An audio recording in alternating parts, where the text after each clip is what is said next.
Well, as we finally get settled, I'm going to go through a couple of housekeeping things, primarily for those of you who are here with us at Tall Auditorium. So welcome.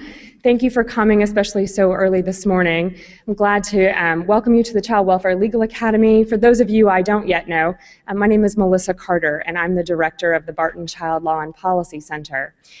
So let me run through a couple of housekeeping things, and then we'll turn over to the formal introduction and the presentation that you're all here to see. So quickly, if you have not checked and are not certain, please take a look at your cell phones and make sure that they're on mute or off if possible. We know that many of you may need to take phone calls. You're welcome to discreetly excuse yourself during the presentation. We just don't want the audio or the audio to interrupt our speakers. We'll conclude today at 10 a.m. and we'll get started in just a few minutes. If you have not yet, and I don't know how you could miss it, but there was a registration table as you came in. Please check in there so that you can register, get the materials. That's where you'll also pick up your certificates of attendance if you need documentation for your time while you're here. That is also where you will turn in your evaluations at the end of today's program in exchange for a parking validation for parking here on campus. That parking validation is good for about 3 hours of parking here on the Emory campus. If you are here for longer for any reason, please just be aware that our cap is at the 3-hour mark and the rest you would be expected to pay. We will be entertaining questions during the presentation today. There are microphones provided, and it's really important in a room this size for you to please take advantage of the microphones. I know folks shy away from it, but it's for both broadcasting and amplifying your questions here so that our speakers can hear it and everyone else in attendance can benefit from the question. But also, you may know that we have several local jurisdictions participating today via the internet live stream, and so they also could benefit from hearing your questions. Restrooms. Certainly refreshments are directly behind us in the area just right outside in the atrium. Restrooms are just going to be to your left as you turn around the hallway and wrap around there. We do recycle here at Emory Law, and so please, there'll be recycling bins and various things designated. If you'll help us do that, we would appreciate your assistance in recycling. We will have, okay, so by way of what we're going to do today, this is a little bit unique in that we're going to do this in this format with the broadcast live. We will have subsequent sessions on the code as well. This is meant to be just an overview, so please stay tuned for future announcements about the Child Welfare Legal Academy. And with that, by way of introduction, I think it's time that we get started. So I would, again, welcome all of our jurisdictions. I was told as I walked in that we have 25 different local sites who have already checked in, and there may be more. We have had a tremendous response to this particular workshop, and probably not surprisingly, as this is the most transformative topic that we've had in this juvenile justice reform. It's a hot topic for sure. So again, welcome to all of you watching us remotely, as well as those of you who've joined us here in Toll Auditorium. For those of you who've just joined us, if you wouldn't mind, it is helpful to come forward. I know everyone is sort of reluctant to do that. It's much more beneficial to our speakers who can see you and interact with you more directly, as well as sort of tightening in the frame and the scope of perspective here. But again, let me welcome you to the Child Welfare Legal Academy. First, I want to thank a couple of folks. One is the Committee on Justice for Children, without whose support financially and planning-wise, these events wouldn't happen. And we've now been doing these Child Welfare Legal Academies for now several years. We've attracted a really steady and engaged group in our audience, and we really appreciate your continued commitment and interest in these. And we do thank the Committee on Justice for Children for their support. I also want to give a quick nod to all of our support here. Corky Gallo and Scott Andrews, who are here doing the AV work, who do not blanch when we say, oh, we'd like to broadcast a session for 2 hours out to 25 local jurisdictions.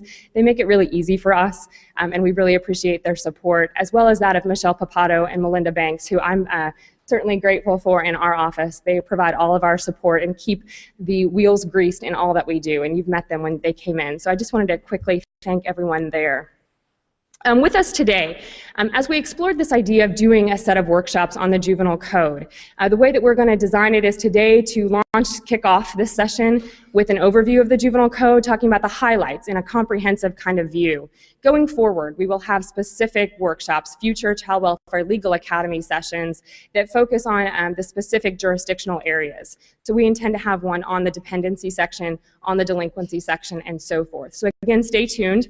We hope to schedule those. We're looking already at dates in July and August for the next couple of those installments.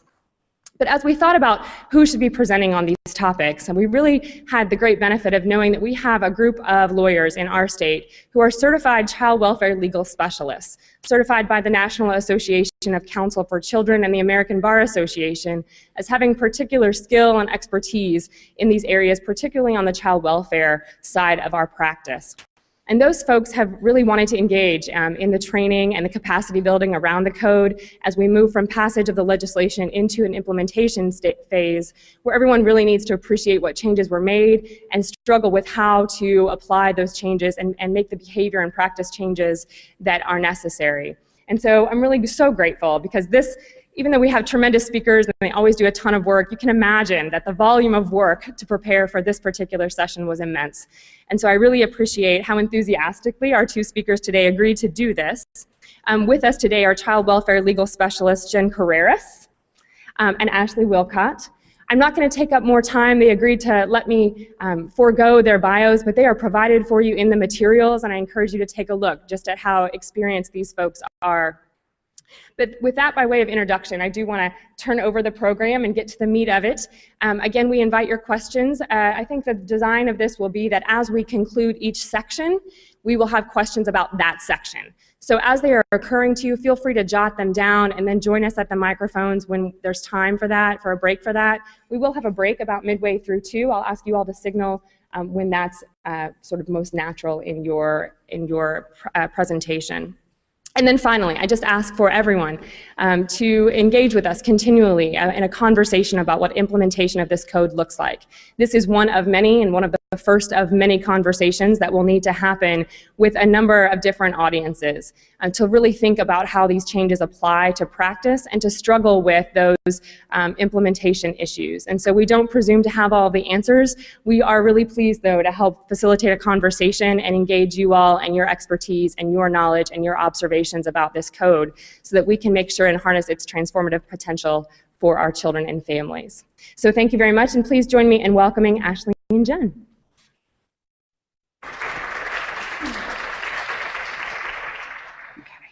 Hello. Thank you guys so much for being with us this morning. Okay, I'm just making sure I got this little clicker thingy down. Okay. Thank you for being here. We're really excited to present on this. And it's funny because personally, when I got the invite to present this morning, I figured out that I needed to learn a lot about the code really quickly. There's a lot to learn. And what I came to find out pretty quickly also was that we're learning along with everybody else. This is new, this is different, and the code, frankly, generates possibly more questions than it answers. And so part of what we're going to do today is not only run through the highlights of each section of particularly the changes that are prevalent in the new juvenile code, but also facilitate that discussion about the changes, and people have different feelings, and it represents a consensus and a compromise among all of the folks who were involved with creating this legislation. And so everybody, I think, has things they like and dislike. So we want to incite that discussion today. Yeah, it works. Okay. This is just a little outline of what we're going to do today. Brief introduction of the structure of the code, and then we're going to move into the dependency portion. Ashley will be presenting on the dependency and the termination of parental rights portions, and then I will be presenting on the children in need of services, or CHINs, as well as the delinquency and competency portions. We'll touch on what the other articles, where they're located in the code. There aren't many substantive changes to those articles, so we won't be spending much time on those today. And then we're going to talk about themes, seen throughout the code. I want to make sure that we leave enough time at the end for some discussion questions. And as Melissa mentioned, we'll be stopping at the end of each section to see if there are questions on that particular section. So, with no further ado, this is the structure of the new code. Article 1, General Provisions. Article 2, Juvenile Court Administration. Article 3, Dependency. Article 4, Termination of Parental Rights. Article 5, Children in Need of Services. 6 is Delinquency. I provided all the code sections just for your reference. Article 7 is Competency. 8, we have Parental Notification. 9, Access to Hearings and Records. 10, Emancipation. And Article 11 is the Georgia Advocate for the Protection of Children. I have a couple of items in Article 1, General Provisions, that I would like to touch on. And then there are also a few provisions that relate specifically to different sections that we'll touch on throughout the presentation. But specifically, a couple of the changes or favorites, if you will, in Article 1, 1511.12 allows for dual adjudication of dependent child and delinquent child, or dependent child and CHIN. So this is new. If the child is duly adjudicated, then the proceedings may be consolidated, and the dependency timelines apply to duly adjudicated children if they're in foster care, because there are sometimes conflicts between the CHINs and dependency timelines, or between the delinquency and dependency timelines. So this just clarifies that if those proceedings are consolidated, then the dependency timelines will apply.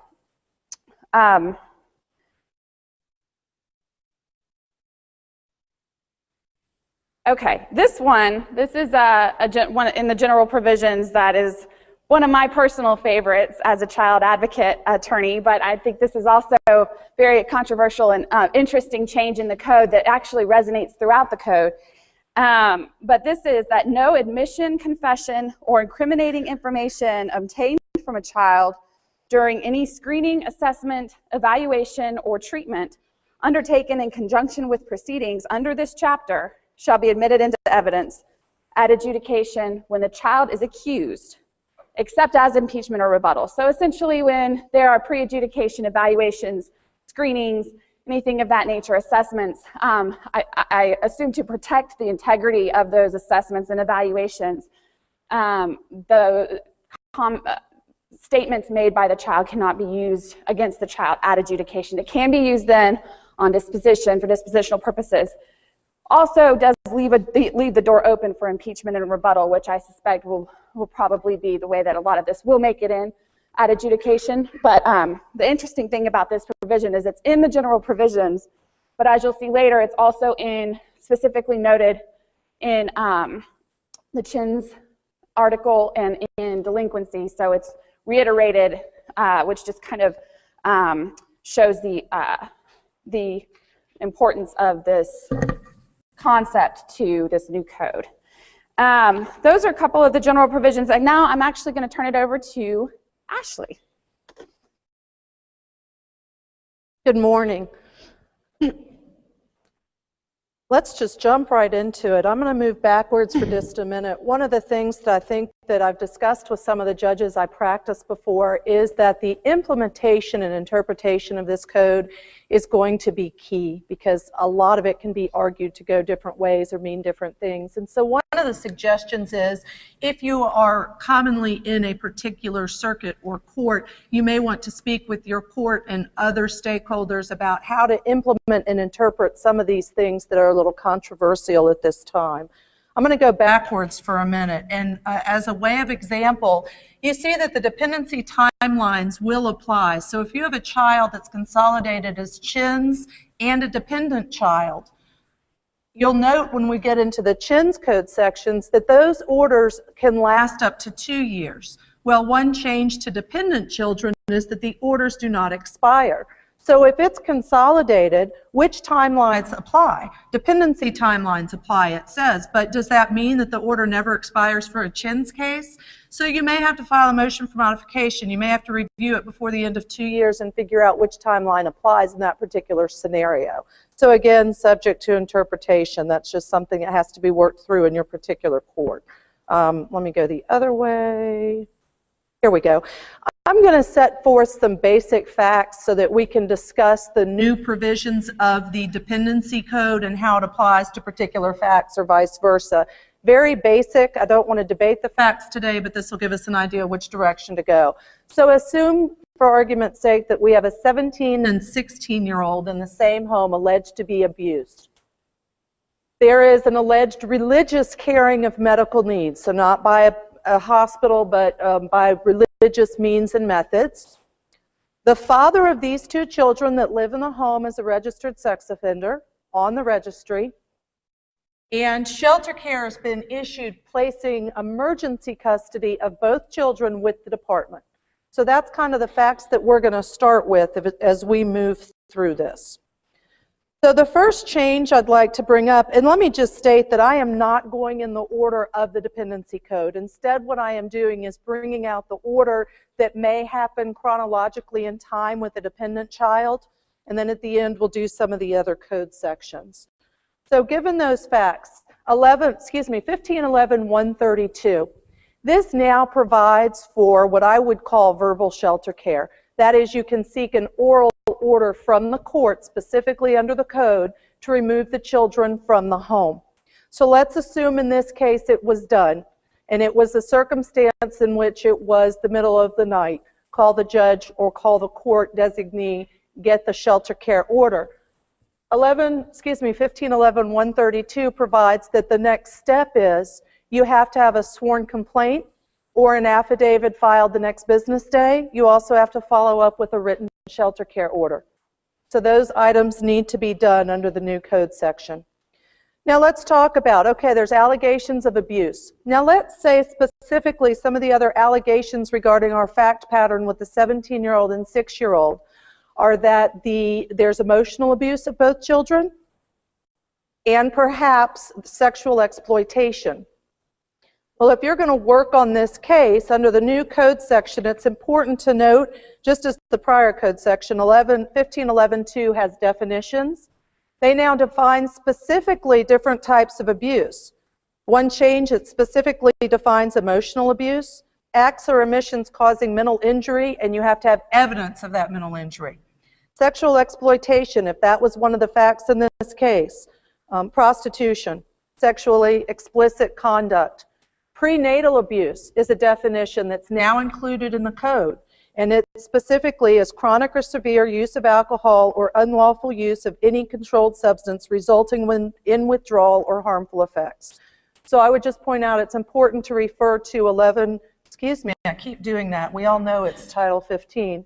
1511-2 for all the definitions. It is very lengthy. It has a lot of additional definitions: legal father, biological father, guardianship. So it's a very important code section as we navigate through the rest of the changes. So in the case scenario that I put out, set forth with the 17 and 6-year-old, if you are any attorney involved in that case, you want to look at the definitions of abuse to see whether or not you think the evidence is going to meet those specific definitions. Now, what's next?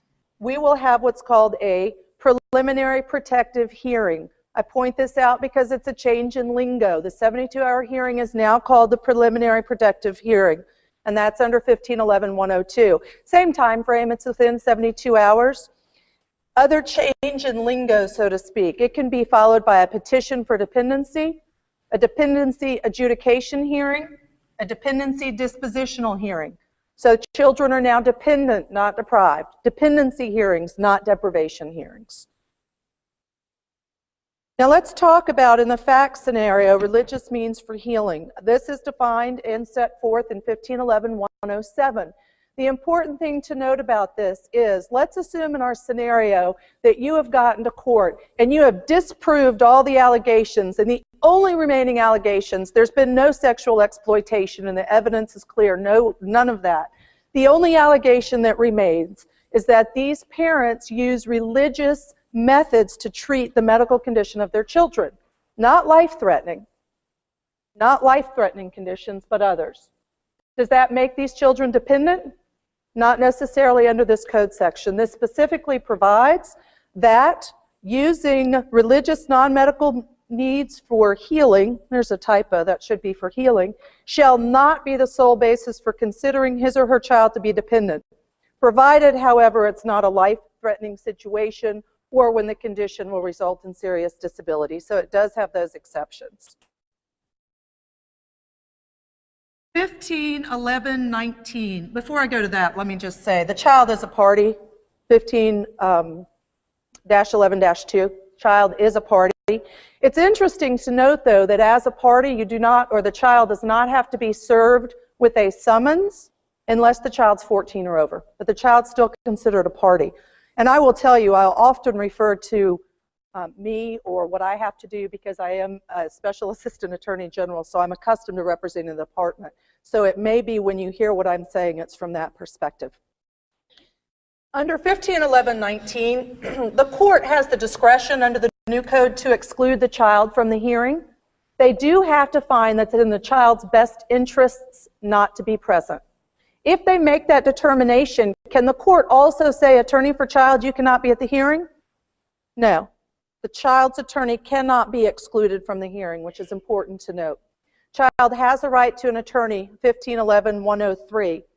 Now, here's what's interesting. If you read that code section specifically, it states that the child has the right to an attorney at all dependency proceedings. The child's attorney shall be appointed as soon as practicable to ensure adequate representation and before the first court hearing that may substantially affect the interests of such child.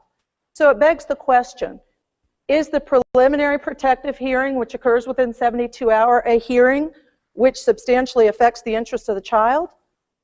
I think there's a very good argument that it is, because that hearing determines potentially if a child remains in care or goes home. So you have to have an attorney for that hearing. Now we're going to get a little bit further in the presentation to continuances, but there are now specific reasons why a case cannot be continued. So I want you to keep that fact pattern in mind when we talk about continuances. The court shall, in dependency proceedings, appoint a guardian ad litem. The guardian ad litem is for the best interests of the child. So I think that everybody knows that this just codifies all the things that have been discussed about child's attorney versus guardian ad litem, what their roles are, what their responsibilities are. And the goal in this collaborative effort when the code was written was to set forth all the specific rules and responsibilities so it's clear for all the players in the court. The attorney and guardian ad litem can be the same person. And it is up to that attorney for the child to determine if there's a conflict, right? And the ethical obligations. If there's a conflict, a separate GAL can be appointed. The code specifically provides that if a separate GAL is going to be appointed, that they should use CASA whenever possible. And the CASA would be the guardian ad litem. Now, I'd welcome any questions or comments on this. My interpretation after reading the code is that the guardian ad litem is not a party to the case. I did not see in 15-11-2 any definition that the GAL is a party to the case. But I would welcome if anyone thinks differently or is seen differently. I have the same opinion of Jen, which is the good news about me doing this is that it required me to really learn the code. I feel like every time I read a section, I think of something new or someone makes a comment and it makes me see it differently. So I'm continually learning. So again, any comments or thoughts you all have on these code sections would be welcome. Now, 15-11-105 defines the rule of the guardian ad litem. It is very thorough and specific. So I would suggest that if you want to know what the role is defined as and what they are supposed to do, that's where it's found. It includes the minimum of what a GAL is to do. Now again, it begs the question, if you're an attorney in a court proceeding in a dependency hearing, and you have a guardian ad litem who you look at this code definition and you feel like they are not at all doing the minimum things that they're required to do by the law, what do you do with that? Perhaps you file a motion to have them removed as the guardian ad litem. Better you talk to them first to say, I'm a little concerned because I understood that perhaps you do these things under the code section, probably a better course of action, and find out what can be done. But that's just one of the things that's occurring. Again, as the department's attorney, I also noted that the guardian ad litem shall be informed or notified of the formulation of a case plan. The guardian ad litem shall also receive notice of court hearings and any proceedings regarding the dependent child. Not a party, but they are entitled to that notice, so that's important to note. All right, continuances, 1511.110, new code section. Let's talk about the fact scenario. If the children are appointed an attorney and it is the preliminary protective hearing, and that attorney says, I'm well prepared, I've talked to everybody, you've talked to me about all your allegations and what you suspect your evidence would be, I've talked to my clients, I'm ready to proceed. However, I'd feel a little more comfortable doing it if I could get some discovery from you first. So I'm going to do a written request for discovery. Do you agree that we continue this hearing? Quite frankly, the other attorneys might say, sure, no problem. That makes sense. Let's get all the information and then proceed.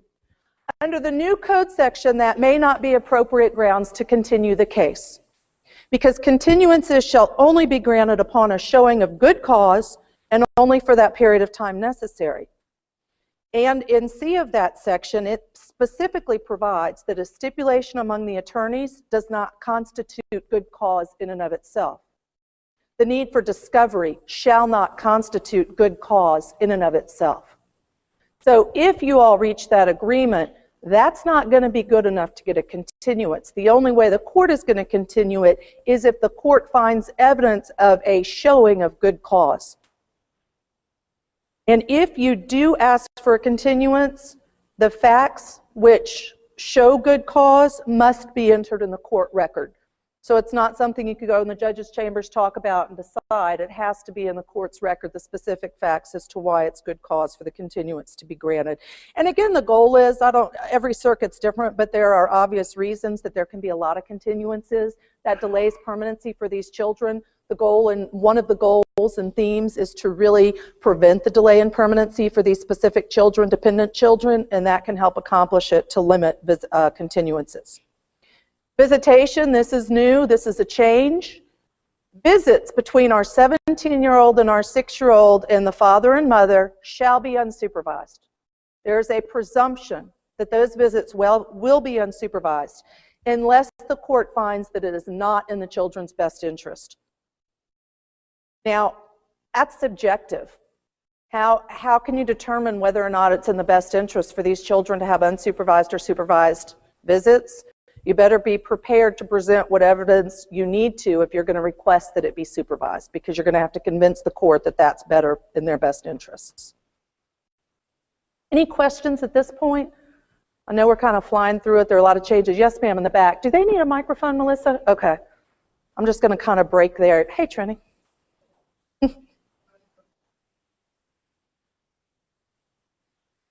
Mike, for all of the local sites with us. Do my best. Good morning. The comment, I wanted to make sure that we've had a lot of calls about putting in the new code, the process of client representation. And when it comes to the conflict and CASA's representing, or CASA serving as guardian for the children, I just wonder if you could expound a bit on that distinction of the traditional role of a CASA and that of a guardian ad litem when they're appointed as such, because I think that there's some confusion in some conversations I've had, or at least there's a need for clarification that there's maybe an expansion of that role and it needs to be contemplated. And I believe, and I'm going to ask for any other feedback. First of all, Trini, can you just say briefly what you do so people understand? Your office represents the children, correct? We're the DeKalb County Child Advocacy Center. We serve as the child attorneys as well as guardian ad litems for children before the juvenile court for dependency matters. My understanding of the code as I've read it is that CASA, if they are appointed as the guardian ad litem, they are now subject to the specific guardian ad litems in the new code section. And again, it is very thorough, and I did not include in the PowerPoint, but I'm happy, Melissa, to provide any of this additional information if you want to let me know, and you can send it out to everyone. But it is very specific about meeting with the child, what they can and cannot do. They are subject to cross-examination under the new code section. Their code can be, their written report can be admitted for dispositional purposes if the parties and attorneys agree and don't object. So you've got some evidentiary changes there. And I do think it's a little bit of a different role. They, in my opinion, in reading the code section, have a lot, how do I say this? There's a lot more definition to what they're going to do. And I believe the expectation is they better comply with the guardian ad litem code section just as an attorney for the child would if they were also serving as the guardian ad litem. Is that responsive, Trini? Anybody else have any questions? I thought I saw one other hand. Okay. Yes. Hi, my question is as it relates to the presumption of unsupervised visitation. In your fact scenario with the 17-year-old and the 6-year-old, can you split up reasons for the court, say if my 17-year-old does not want visitation just because they were inflicted the most abuse or there's not as much bond as the 6-year-old, can you just, is the fact that my 17-year-old just does not care to have unsupervised visits in and of itself enough for the court, in your opinion? I would think so. I think you could absolutely make those separate arguments because you specifically do have to prove it's in the child's best interest, and the evidence may be different for the siblings. Also to note, though, in the new code sections is number one, siblings are to be placed together unless there's some compelling factors, reasons you can prove to the court as to why they're not. And number two, if they're not placed together, they're expected to have sibling visitation. So I think you can make that argument as to the parents, keeping in mind that the siblings should either be placed together or should be having visits between each other. But I absolutely think, depending on the facts, you could have different scenarios. Yes, ma'am.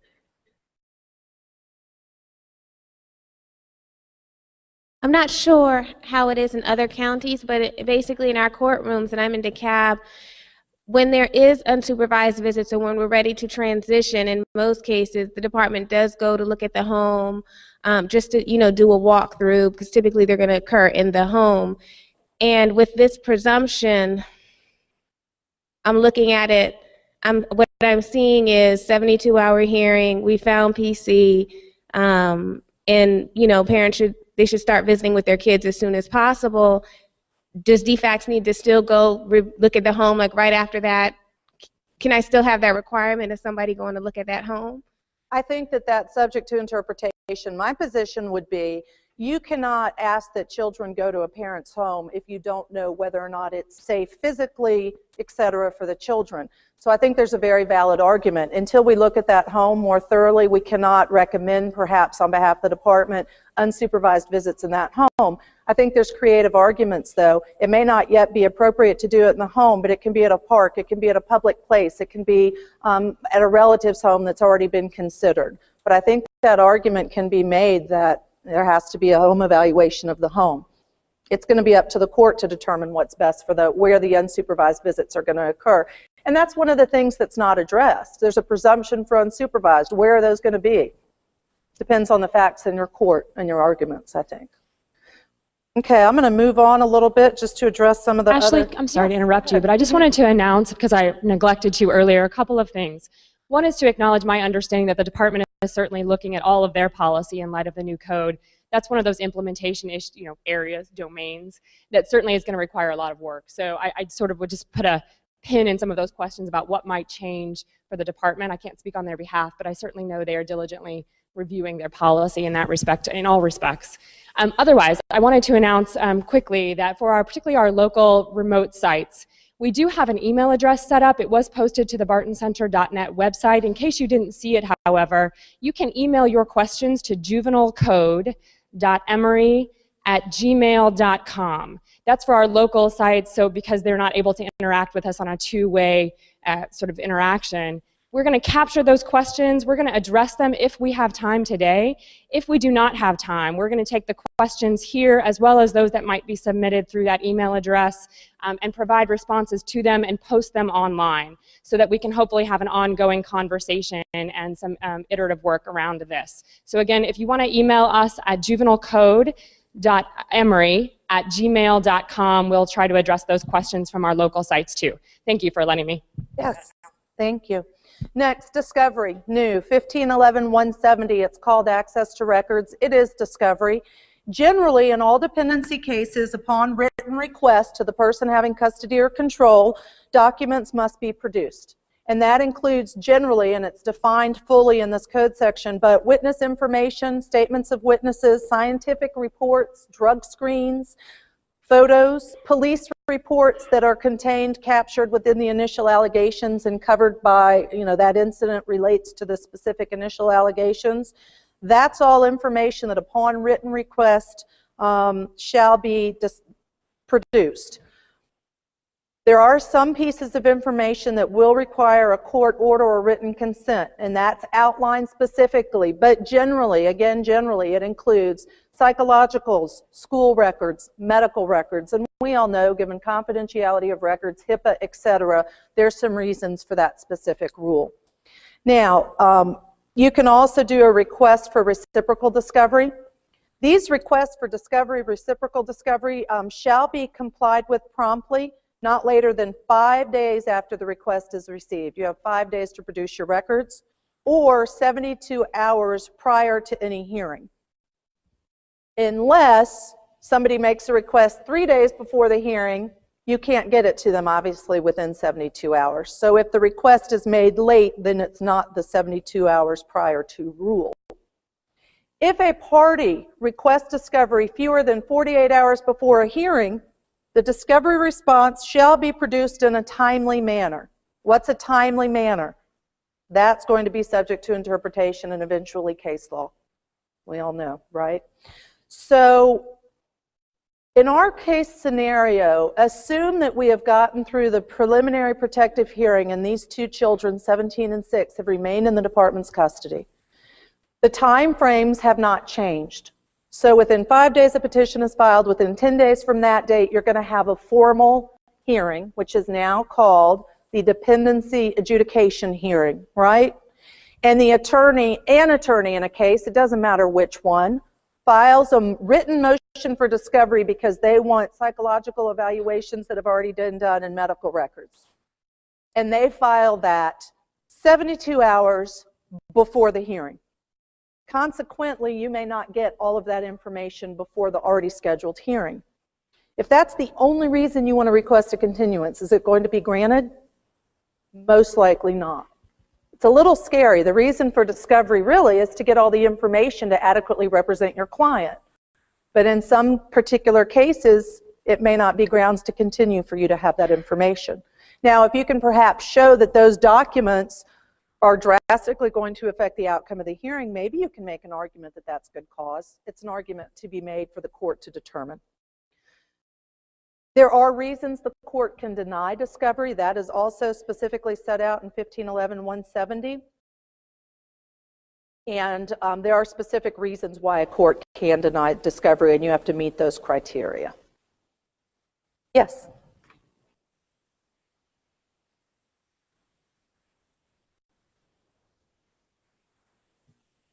Will there be new court rules? Because I come from civil discovery where everyone serves everyone.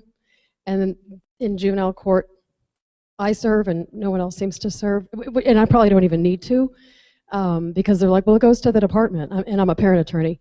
So are there going to be additional structure, rules for discovery and these other things in the court rules? That's a really good question. There are not currently. Melissa may have an answer to that. The Council of Juvenile Court Judges met just last week for their spring seminar, and I understand through those conversations there was a lot of attention to the code and what's needed by way of updated or perhaps newly developed bench books, court rules, all of that. So again, for each segment of this, just like all of you as practitioners primarily are grappling with how this will change your court practice, certainly at the entity level, all of those groups are determining what that looks like for their sort of global operation. So I know the judges are taking a real close look at that and will be engaging in all of that work that's needed.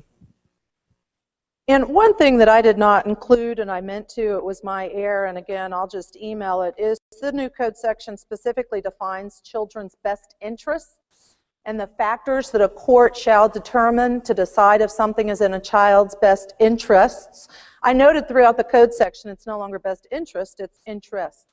Now, in my opinion, it covers everything. If you read it, and to me, it's everything in the kitchen sink. That's not a bad thing.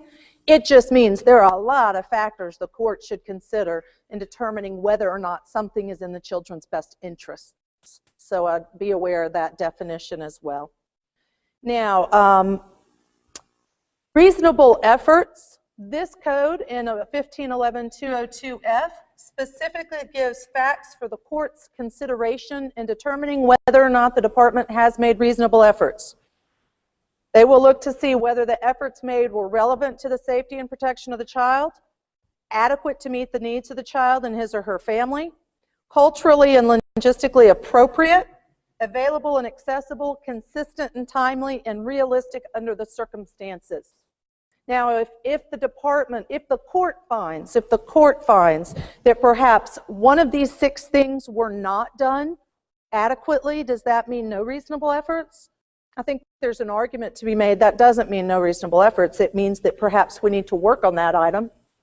And on the other hand, there's an argument that means no reasonable efforts. So again, this is going to be something that develops as courts determine how they're going to apply it and what findings they are going to issue.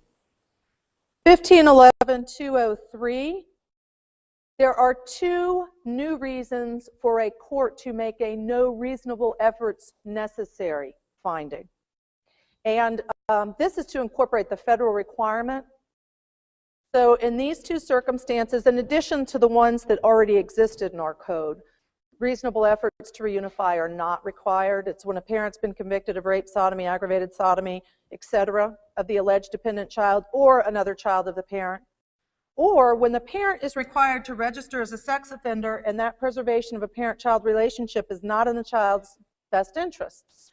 So again, I go to our fact scenario. We had an allegation that the father's on the sex registry. Let's assume that he is, and that's proven. Does that mean that no reasonable efforts are necessary? My argument would be yes, that's what it means, because that's one of the new reasons why the court can find the department does not have to provide reasonable efforts. There is also a modification of a no reasonable efforts finding. And this, it used to be if the rights of a sibling of the dependent child had previously been terminated, the department did not have to make reasonable efforts to reunify as to this dependent child. It now reads that the court must determine that the circumstances leading to such termination of parental rights to that sibling have not been resolved. Meaning that if a parent has a child and those rights are terminated and that parent has another child and that child's dependent and in court, are reasonable efforts needed? If because of that termination, it depends. Only if the court can determine that the reasons the TPR was granted have not been resolved.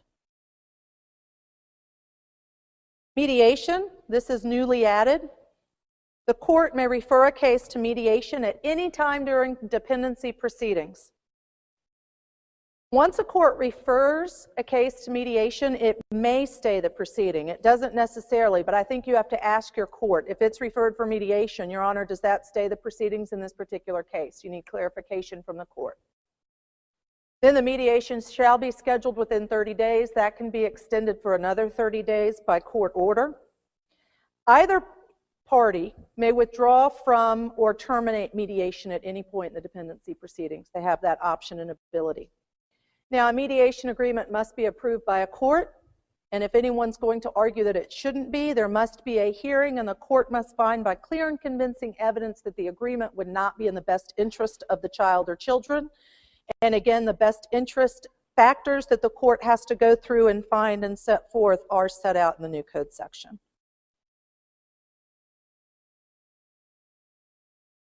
Back to our case scenario. Let's say that the department has shelter care, as we've discussed, of the 17 and 6-year-old. And the investigator for the department wants a psychological evaluation of both children to determine if a psychologist is going to say anything that could relate to emotional abuse of the children, as is alleged by the parents. The department investigator can now request the court to order such an evaluation of the child or other children in the household. You can request that ex parte, and the probable cause standard is the standard, and there has to be an affidavit executed by the applicant. And 1511-101A specifically states that if necessary, the investigator can request that. Some of the language to just think about, if necessary. So presumably someone would have to prove or could argue after the fact it wasn't necessary. Now the court may also order a physical, psychological examination or psychiatric examination of the child's parent, guardian, or legal custodian. What's interesting about this is I'm familiar with a court in which he would allow a party to file a discovery request and request a psychological of a parent or a child prior to any dispositional hearing. To me, that's what this code section in essence accomplishes. You're able to do that now under 1511-101. Some time frame changes just to be aware of.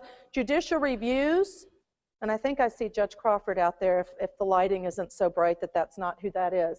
But the courts are going to have to change their hearing schedule, and that's going to be a big burden and change for probably many courts. But initial periodic review within 75 days from the date the child came into care. Date child came into care is defined in 1511-2. The definition hasn't changed.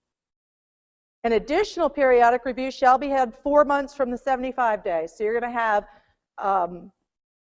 from the date the child came into care, a 75-day hearing and then a 4-month hearing.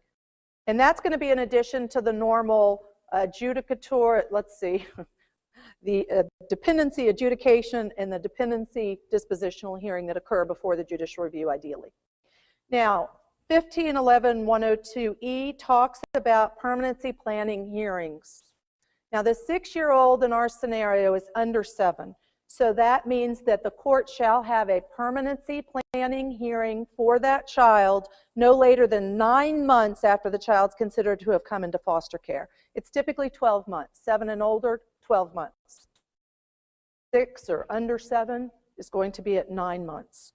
Now, in our case scenario, we have the 17-year-old in addition to the 6-year-old. So what do you do about the permanency planning hearing? Do you have one at 9 months for the 6-year-old and one at 12 months for the 17-year-old? No, the code provides that if there's a sibling, 6 or under, you can have the hearing for all the siblings at one time, which makes the most common sense in terms of judicial efficiency and economy. Then you have a permanency hearing every 6 months, at a minimum every 6 months for that child who is under 7 years old. All right, any questions about that? That just changes time frames. Yes, ma'am.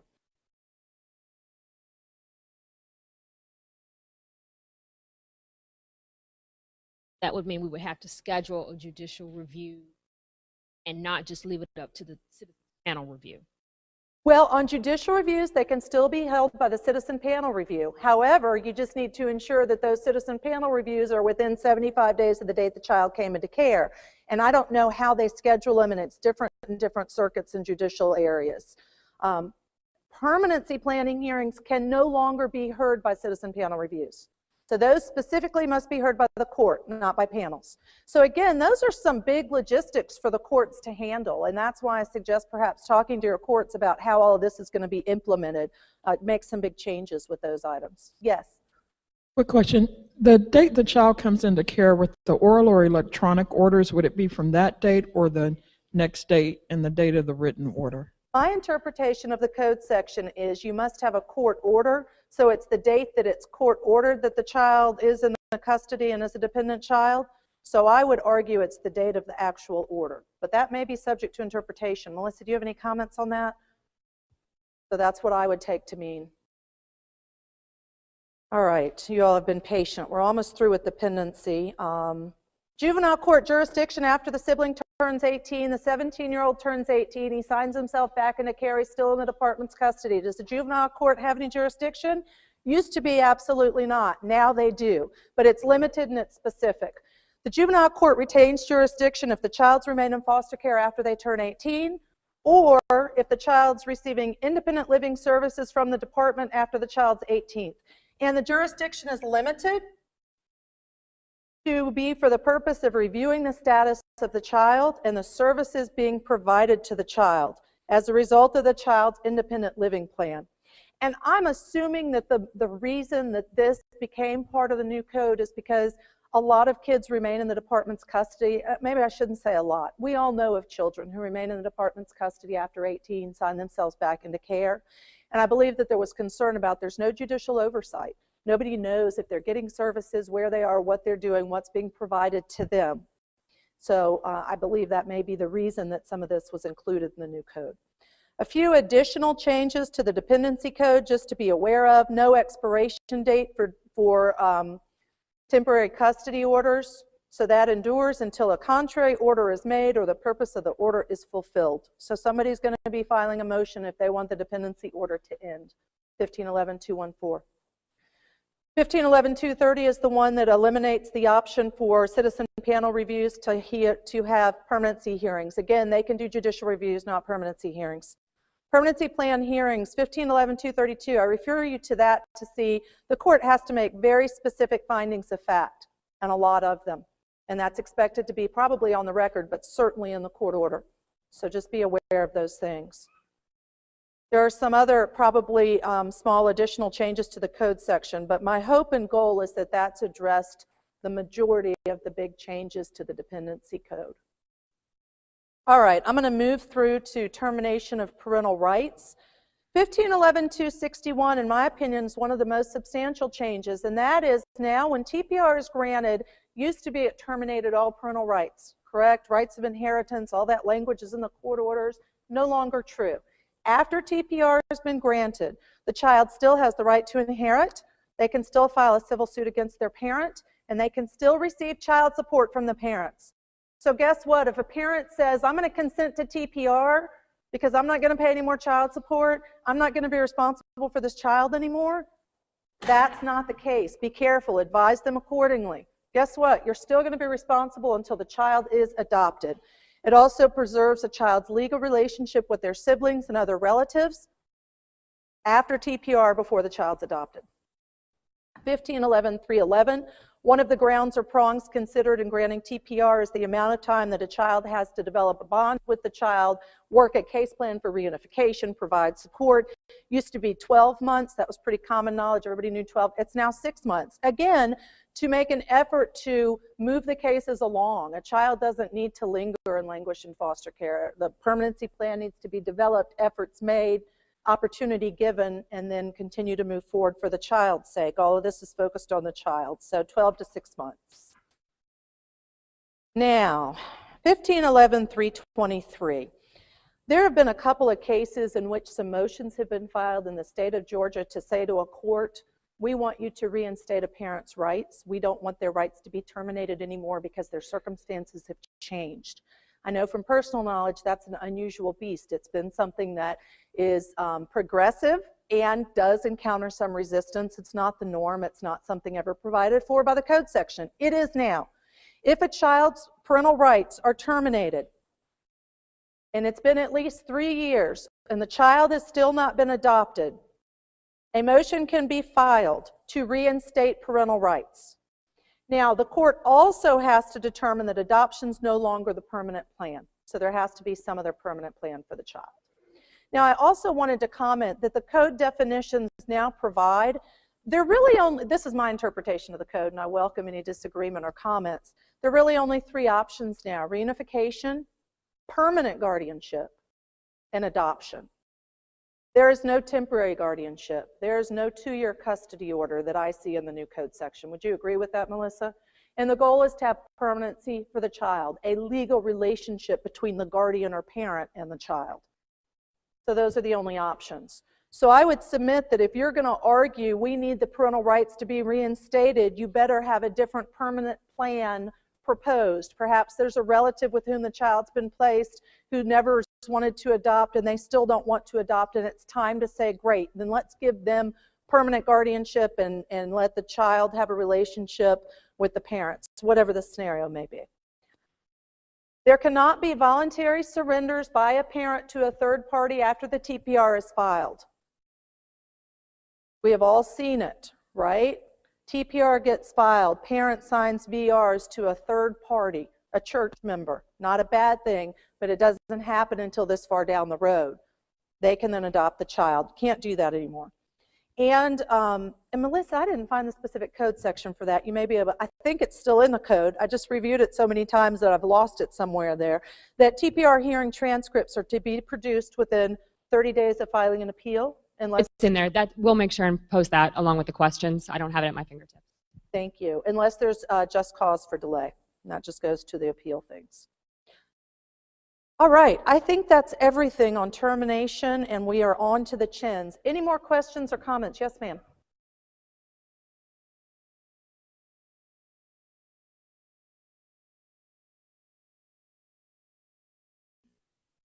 What happens when guardianships are granted through probate court and a matter is dismissed? That's kind of a way that matters get circumvented, that our original efforts towards permanency. And that can still be done. My interpretation of the code, that's still a possibility, and they can get guardianship through probate court. Okay. And I also wanted to ask about, I was just speaking with the judge, so there are no more need for custody extensions. Correct. And oh, I'm sorry, let me just repeat the question. She said there's no need for custody extensions. Correct, there are no longer needs for custody extensions unless, let me just give this caveat, if it's been consolidated and a child's a dependent child and a CHINS child, and if someone successfully makes the argument that although the timelines of dependency are supposed to apply, I want a less than 2-year order because it's under CHINS, if a court were to accept that argument, you better be thinking about how do we make that into an order that doesn't expire. Thank you, good point. And my last question was, now that the court has oversight of children after 18 who sign themselves back in care for any of the scenarios identified here, how does the requirement for judicial review, or does the requirement for judicial review apply? It doesn't, in my opinion, specifically state that judicial reviews apply to children 18 and older. But Melissa, do you know the intent? It does not specifically state that you have to have a judicial review for a child 18 and older. So I think it would need to be on someone's motion. But I would agree with that interpretation. That someone would need to initiate the court to have the review over the independent living services being provided to a child 18 or older under that extension of the jurisdiction. That doesn't happen automatically. There is no prescribed routine around those reviews. And there could be, I know some jurisdictions do a hearing maybe 90 days, and there's some requirement of 90 days, but prior to a child turning 18. And so it could be that at that judicial review, the court, you could say to the court, can we go ahead and set a hearing? We expect the child to sign himself back into care. Can we go ahead and set a hearing for 6 months after he's 18, and we'll motion to remove it if he doesn't sign himself back in? That's just a possibility in terms of the reality of practicing law. If I can go back to there's no more custody modifications and temporary guardianships. So when we have a parent that, I'm thinking about our CMODs that are already done, and our parents that write the court or, file a complaint to try to get their child back, and the standard we look at with regard to looking at their old case plan and seeing what they've done, based on the new view that the courts are supposed to take with regard to giving the child a legal relationship with the relative, a more permanent legal relationship, is that going to impact how they're looking at those CMODs that come back under review? Do you follow me? Are the judges going to want to re-review those files in a different manner to make those relationships more legally permanent than just sending them back under that temporary guardianship or CMOD? Let me repeat and make sure I understand. Are you saying cases that are already in court today and already have some type of temporary arrangement? Yeah, we did a CMOD of the 6-year-old to an aunt 4 years ago, and mom is coming back saying, I want my child back, and I've done half the case plan or haven't quite done all of the case plan. Typically what we would do is, we look at all the circumstances. If she hasn't done anything, she's not going to get the child back. We'll tell her what she needs to do and try to send her in the right direction. But considering it looks like the code and the court want to make the legal relationship with the child and whoever they are with more permanent, at that point, is the court supposed to look at those old cases under a different spectrum? I believe after January 1 of 2014, possibly the court may look at it a little differently because of the new code provisions. That's going to be up, in my opinion, to the discretion of the court. What's a CMOD? A custody modification? Yeah, I apologize. Okay, that's okay. I assumed that, but I wanted to make sure. I think it would be up to the court's interpretation and discretion, but I think there's a very good argument after January 1 The goal is permanency and looking at a relative, and it's going to be an order that probably needs to be modified to either give a relative permanent custody or give the parent an opportunity to do ABC in a short time frame to get the child back in their care. I think there's an argument for that. Thank you. And there's one other thing I wanted to comment. It's just, again, kind of a real practice issue that's come up in some of my circuits where I practice, and that is, what do we do with all of the current cases in which a relative has 2-year custody, or in which there's been guardianship granted, but it's not permanent guardianship, because that happens as well, or an until 18 order. There's some courts that still do those. What do we do with all those cases? And I think that, again, you have to talk to your local jurisdiction to figure out how they want to implement that, but it may be left to attorneys to file motions to seek modification based on the new code after January 1, 2014. That may be what it is. I have 2 questions quickly. Child 18 turns himself into care, you have a review. What happens? Is there anything in the code that says if this is not happening? I think there's an argument to be made that the court specifically is to review the independent living services that the child is receiving. And if the court finds, based on evidence, that the child's not receiving them or nothing's happening, I think the court can order parties to provide ABC or face contempt. That's what I would assume. But the code doesn't say anything. No, sir. No, Okay. that's an assumption. That would be my Second question, real quickly, and I've read it just very quickly. It seems to me that the court, if the court appoints a CASA as a CASA, their role remains as a typical CASA. If the court appoints a CASA as a guardian ad litem, then they would be subject to the new rules as a guardian ad litem. Would that be accurate?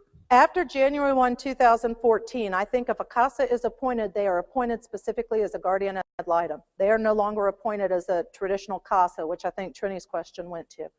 So they will have to comply with all the guardian ad litem, minor requirements, et cetera, in the new code section. So your interpretation is that after the first of the year, if a CASA is appointed, they're always a guardian ad litem and not a typical court-appointed special advocate. They will become a guardian ad litem, in my opinion, after the first of the year, but there may need to be a modified court order that CASA may need to request, or someone needs to request to clarify that for the court record. But I agree with that interpretation. I'm going to stop questions. Yes. I know we're out of time. If you want to do a short break, and I'll turn it back to Jen. I do. I know that CASA is another group that's certainly looking at their standing orders and those kinds of things, so you'll see those changes made for clarification. Let's adjourn for just about 5 minutes. We'll keep it brief today because the refreshments are close by. So go refresh yourself, but we certainly have a lot of content left. So if you'll indulge me, we'll keep the break kind of short so that we can get back to the presentation.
Okay. Okay.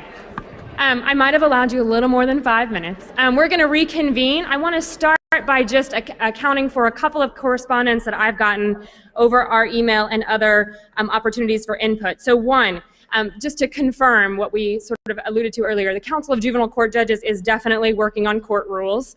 You can rest assured and be confident in that. The other thing, there was a question about the provision. Ashley stepped away. There was a question about what is the citation for the provision requiring a TPR transcript to be produced within 30 days. The citation is 1511-301C. Of course, that will be the new citation relevant after January 1st. And then the final comment, I just want to clarify, particularly for our CASA directors out in the viewing audience, that with respect to the CASA duties and responsibilities, they haven't changed. So the things that you were familiar with that were codified in the current 1511-9.1 are still those responsibilities, again, that you're most familiar with that pertain going forward. So I want to be really clear about that. Also, what we're attempting to do as best as possible is to capture the questions that are posed here in the audience to make sure, again, that we document answers and post those to make them available for everyone for further consideration, further discussion, or just hopefully answers, concrete answers. And of course, we're inviting those questions from all of you out there in the viewing world to come into the address that we've set up, which again is juvenilecode.emory@gmail.com. So with that, by way of a sort of brief capture, I will turn it back over to Jen and Ashley. Thank you, Melissa. Okay, now we're going to move into the Children in Need of Services, CHINS portion of the code, which I know it has a lot of people asking a lot of questions because this is something that is so brand new. So I'm going to start like Ashley did. I'm going to kind of frame this with a sample case scenario. This is your case scenario. These are your facts. School social worker petitions the court alleging chronic verbal abuse of staff, habitual disobedience, and truancy by a 16-year-old. The child's parent alleges he was diagnosed with dyslexia, ADHD, and ODD, oppositional defiant disorder, and that the child has no IEP, and that she cannot control the child's behavior at home. The child is ordered to undergo a pre-adjudication psychological evaluation. During the psychological evaluation, the child admits to regularly getting off the bus at school in the morning and going to a friend's house down the street to smoke pot. State is seeking to place the child in a private nonprofit group home or in foster care on disposition. And so we just want to think about this for a sec, what this might look like under current law, what would that petition be, what would the outcome likely be at adjudication, what issues would arise, and then I'm going to go through the new CHINS provisions, and we can talk about how some of these things are going to be a little bit different now, starting in 2014. Okay, Article 5, 1511-380 through 451. Children in Need of Services. And I wanted to put the purpose. 1511-30 defines the purpose of the article setting forth the CHINS provisions. I just wanted to touch on this because this is so new and it really kind of frames why this article was created, why there was a need for a separate article on these specific types of cases.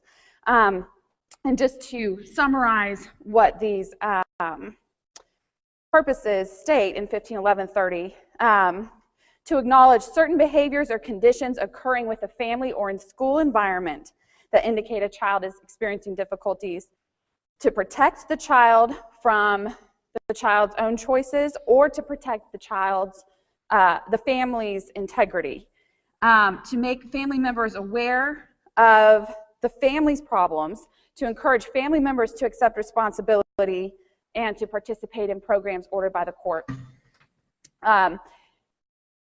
Also, in the purposes in 1511-30, to provide a child with a program of treatment, care, guidance, counseling, structure, supervision, and rehabilitation that the child needs to assist him in becoming a responsible and productive member of society. Also, to ensure the cooperation and coordination of all agencies to supply the services that are needed for the family. So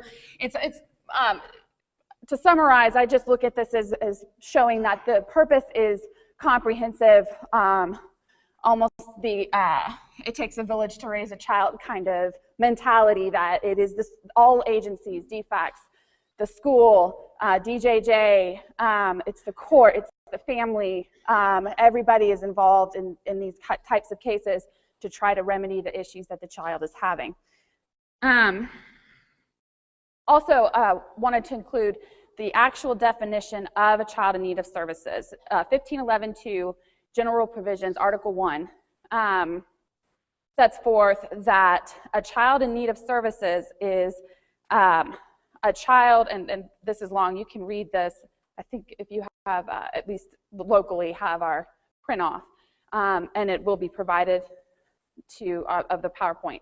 But just to summarize, a child in need of services is a child in need of care, guidance, counseling, structure, supervision, treatment, or rehabilitation, who is also truant or habitually disobedient or a runaway, or what we know as status offense. They've committed an offense that is an offense as a result of the child's age. There's provision in 1511-211-5, a child who wanders or loiters about the street of any city or in or about any highway between the hours of midnight and 5 a.m. Or a child who disobeys the terms of supervision contained in a court order that has directed to the child. Basically, a child in need of services who violates their court order in their own Chin's case. Or a child who is patronizing a bar where alcohol beverages are being served without parental guardian adult accompaniment.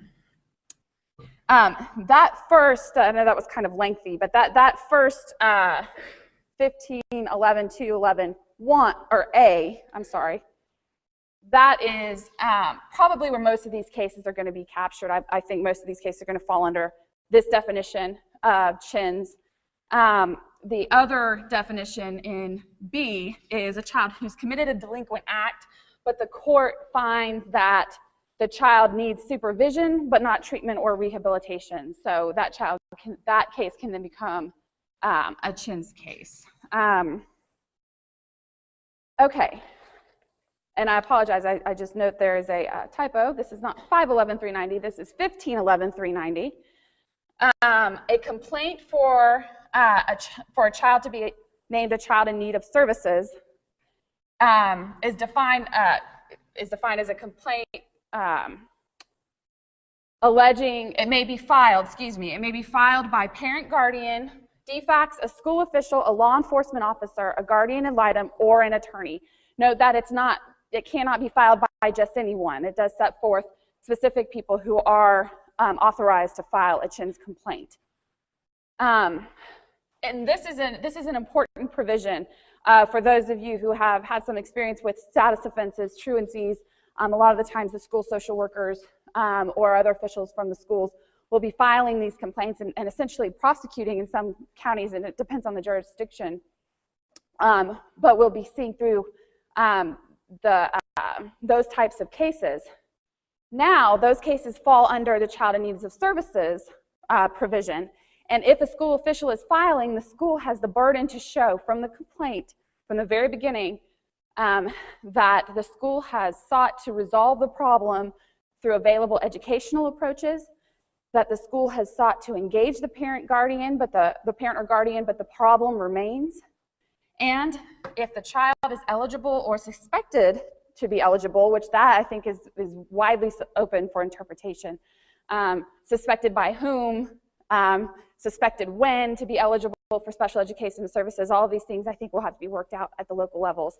But if the child is eligible or expected to be eligible for special education services, that the school has, before filing the complaint, determined whether the child is eligible for an IEP under IDEA or under Section 504, and that the school has reviewed the child's IEP and placement and made appropriate modifications, and that all those things have been tried by the school prior to the CHIN's complaint being filed, else the complaint should be dismissed, is my interpretation. Okay, appointment of attorney, 1511-402. The court shall appoint an attorney for a child alleged to be a CHIN's, shall appoint a CASA whenever possible, and may appoint a guardian ad litem. As with the dependency section, the attorney may act in a dual role as attorney and guardian ad litem until and if a conflict arises.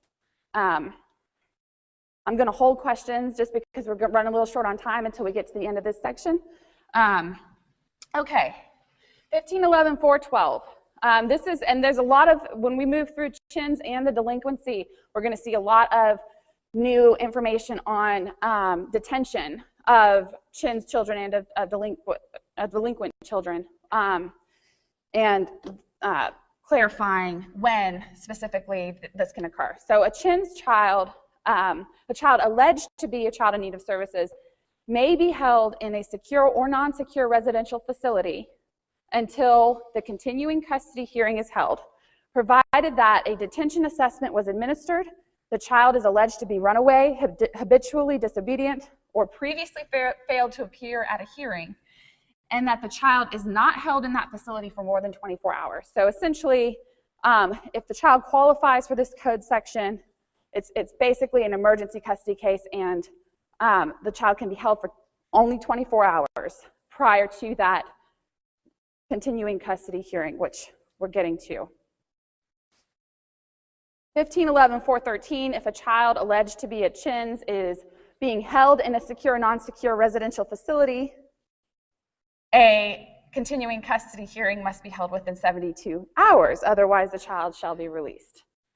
If a child alleged to be a CHIN's is not being held in a secure or non-secure residential facility and has not been released to custody of parent or guardian, for example, if they are being held in a foster home or something, or we'll talk possibly a nonprofit group home, we'll talk about what the definition of secure or non-secure residential facility actually is. But if they're being held out of the home but not in a secure non-secure residential facility, then the continued custody hearing must be held within 5 days. Okay, continued custody hearing, 1511-414. This is the hearing where it's basically the probable cause hearing, where the court will determine if there's probable cause that the child is a child in need of services and whether the child should continue in custody or whether the child should go home.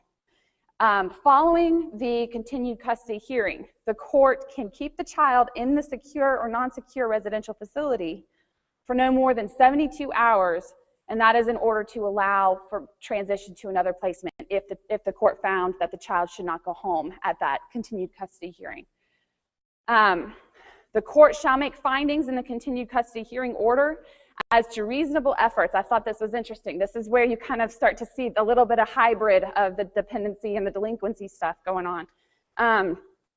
The court shall make findings as to reasonable efforts to prevent removal and whether continuation in the home is contrary to the welfare of the child. I think another question that arises, that in my mind anyway, is these cases, the department is not always involved in these types of cases at this phase. Or at all, which we'll see when we get to dispositions. But who is required to make those reasonable efforts? That would be a question that would come to my mind. Okay. Now, petitioning for CHINs, 1511-420.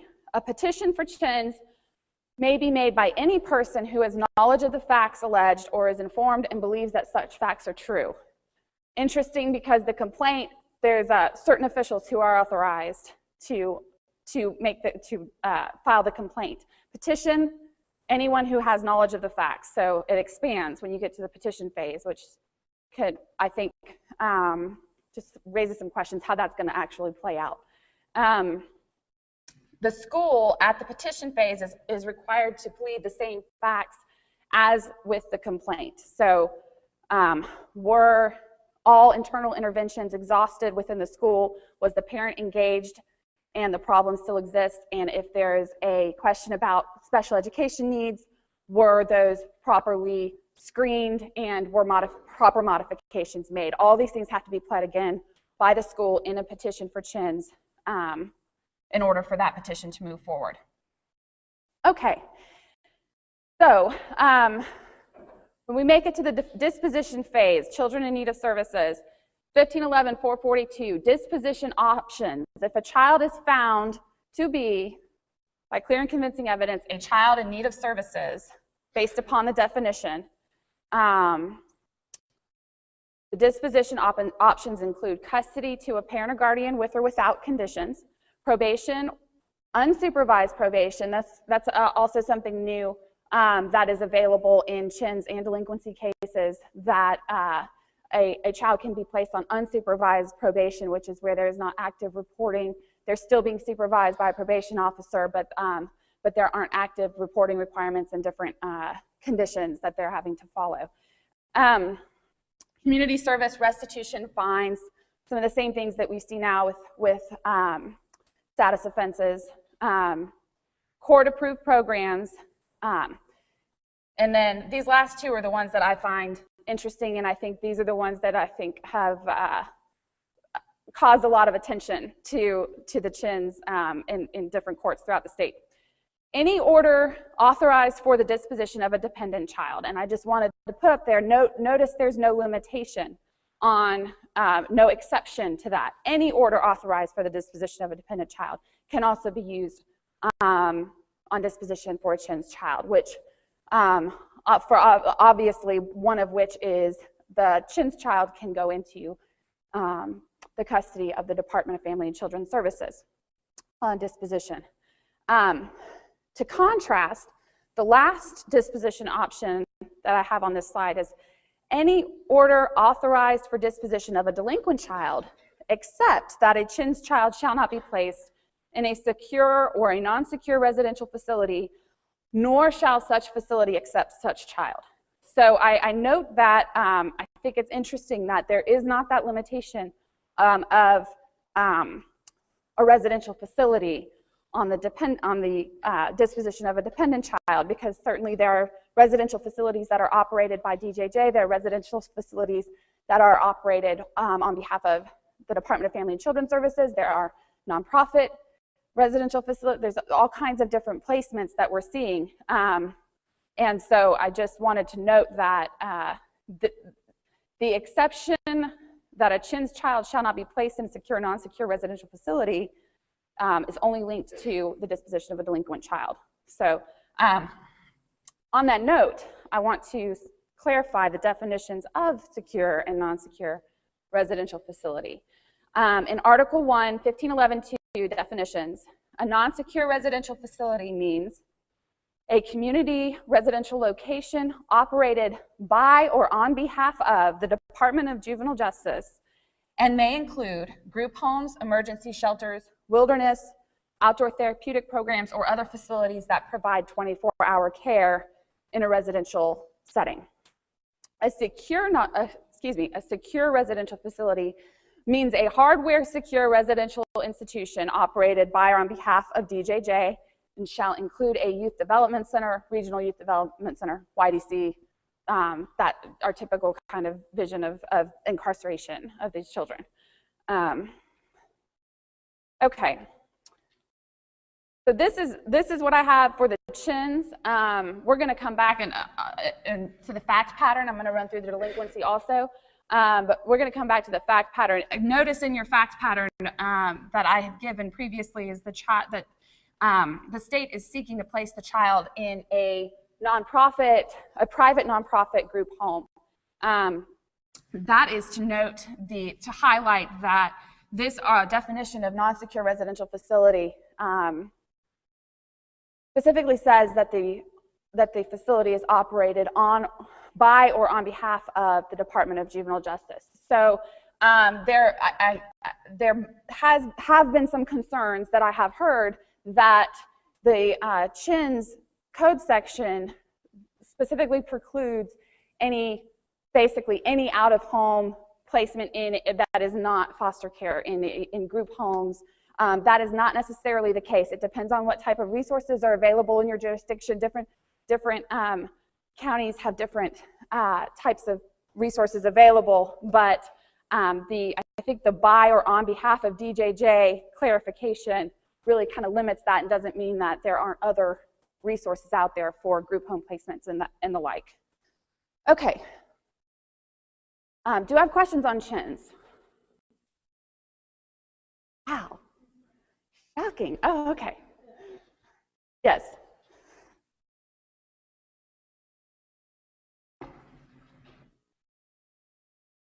I was just looking through the materials briefly. It looks like, is there anything that prevents a judge from saying this isn't a CHINS child, this is a delinquent child?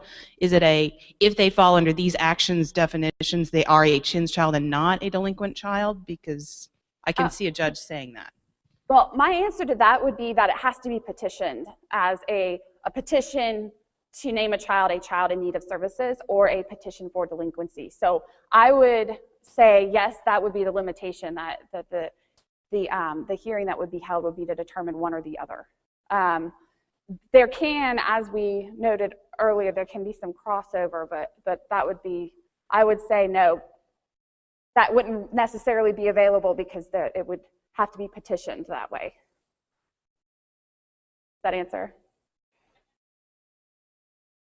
I think you've hit on exactly what this paradigm shift is about, which is for those kids who are status offenders and the like, the idea is not to address them as delinquent children anymore, because in fact we don't get good outcomes for those children when we handle them in that manner. And so instead, this is the exact reason why there's an introduction of a new services paradigm to treat them distinctly as CHINS kids, which is a new thing, obviously, that we're all going to have to learn a lot about.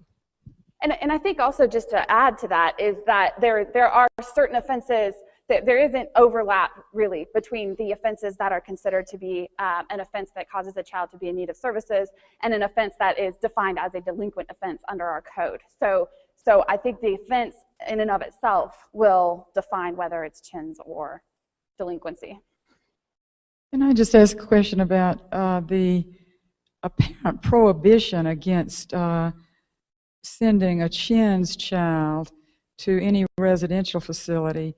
Suppose a child is adjudicated because of behavioral criteria as CHINS, but the home situation is not at all adequate and would seem to lend itself to termination of parental rights.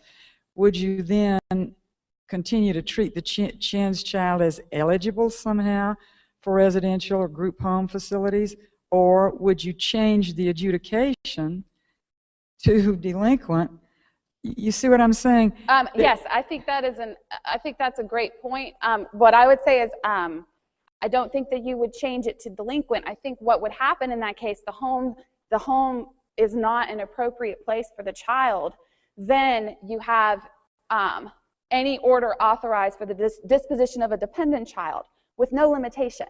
And one of the things that has come up with these CHINS cases is, and I think there's a practical concern throughout the state, the department's going to be pulled into these cases much more frequently, probably. That's the projection, is that the department's going to be pulled into these cases in that exact scenario when the child can't be maintained at home. I kind of think of sometimes CHINS as the quote-unquote, will capture the quote-unquote no-fault deprivation cases that we see, where a child has such mental health issues and behavioral issues that they can't be maintained in the home due to allegedly no fault of the parent. Those types of cases, the court can either on disposition place the child in foster care, or can place them in a secure, something other than like a group home that is not defined as a non-secure residential facility. And then we also, as we touched on earlier, the dual adjudication. So if at this phase, at the disposition phase, a child, this is my interpretation anyway, the court decides a child can't be maintained at home and needs to be placed in a foster home, for instance, or a therapeutic foster home, for instance, then a deprivation case can also, and should also, I would think, be opened and duly adjudicated, the child be duly adjudicated as deprived. I would think that, and this is not clarified in the code, but in order to be compliant with federal guidelines, the department would need a deprivation case, or excuse me, it's going to take me a long time to say dependency instead of deprivation. But a dependency case would need to be opened in order to comply with the ASFA timelines. But that, again, is not clarified in the code. Does that answer your question? Okay. Okay. Last question. I'm sorry. So you kind of answered that question for me. So on disposition, it's found that the home is not appropriate placement, that the child has issues such that they need to be placed in the care of the department, defects. So it would seem to me that in these instances where we as attorneys for the children in dependency matters and the department would need some additional findings of fact. So are we talking about filing a whole new petition? Because the child has come into care under CHIN's fact pattern, or the findings may be very general or broad or non-specific as to parents' responsibility.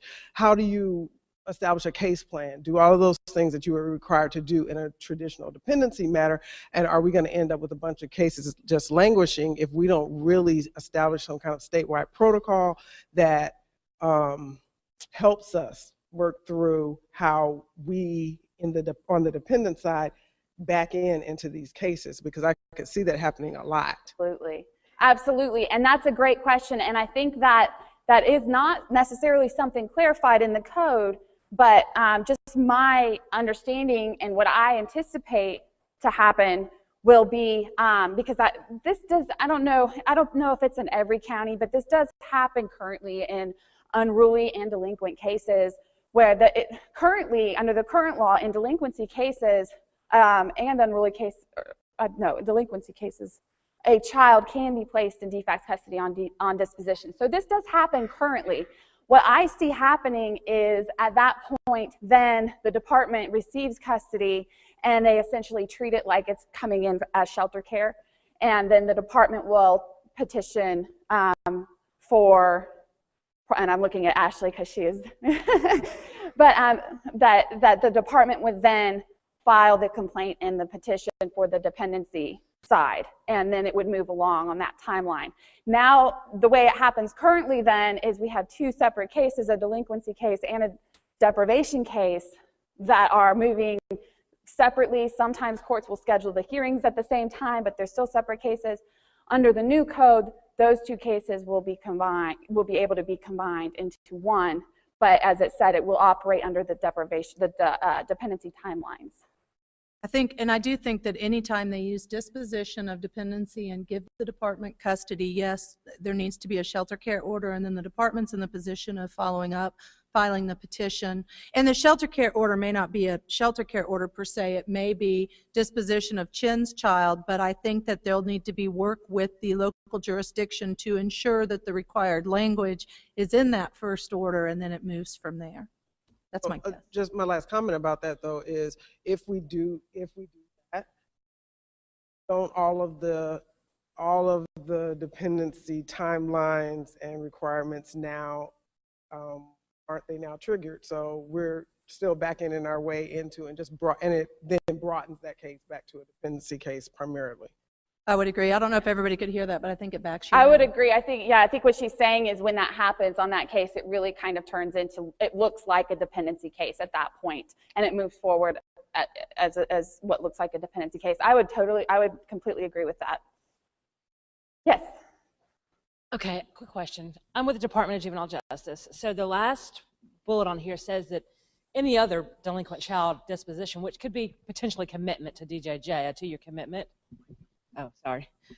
So our current policy allows a 2-year committed kid, they go through a screening process, and we can recommend type of placement, whether it be home, a group home, or it can be secure confinement. Traditionally in the past, a commitment to DJJ means the court has no other jurisdiction over this child. So we can do what we want. Is this trying to say now that DJJ will not be able to place in secure facility? Is the court's jurisdiction going to linger now into a 2-year commitment? Yes, my interpretation, I think that's a really good point, is traditionally there's no limitation when a child's placed into DFACS or DJJ custody on placement that the court can't direct placement. I guess they can direct that a placement is inappropriate. But yes, that is a very good observation, and I would agree with that. This provision does limit that ability that DJJ, if a child is placed in DJJ's custody, they do not have the authority under this law to place the child in a secure or non-secure residential facility. That's my interpretation.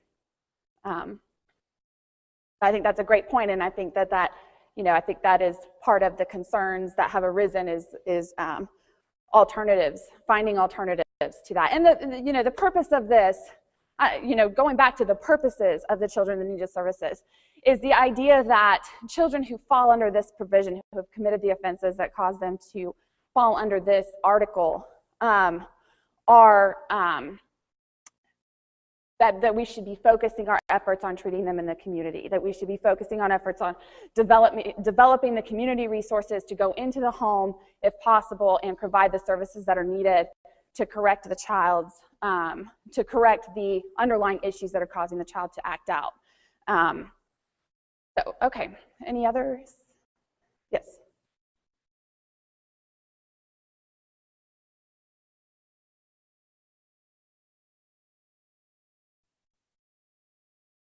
I realize you may get to this in the following slides, but in my past life I was a lawyer, now I'm a state inpatient psychologist, and so I have some questions about the use of mental health professionals and the evaluations for children involved in either dependency or delinquency court. How do you anticipate these cases being referred to DBH-DD? What could be the role of the psychologist here? Will be required to provide opinions on general functioning or the ultimate issue?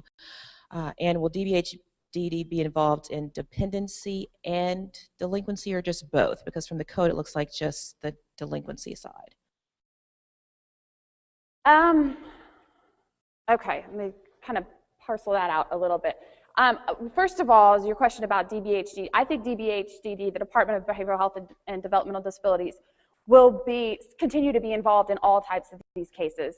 They'll continue to be referred by, I think that these assessments and things will still continue to be referred by DFACS, by DJJ. They can be referred by the court. I don't know that, and Melissa, correct me if I'm wrong, I didn't read that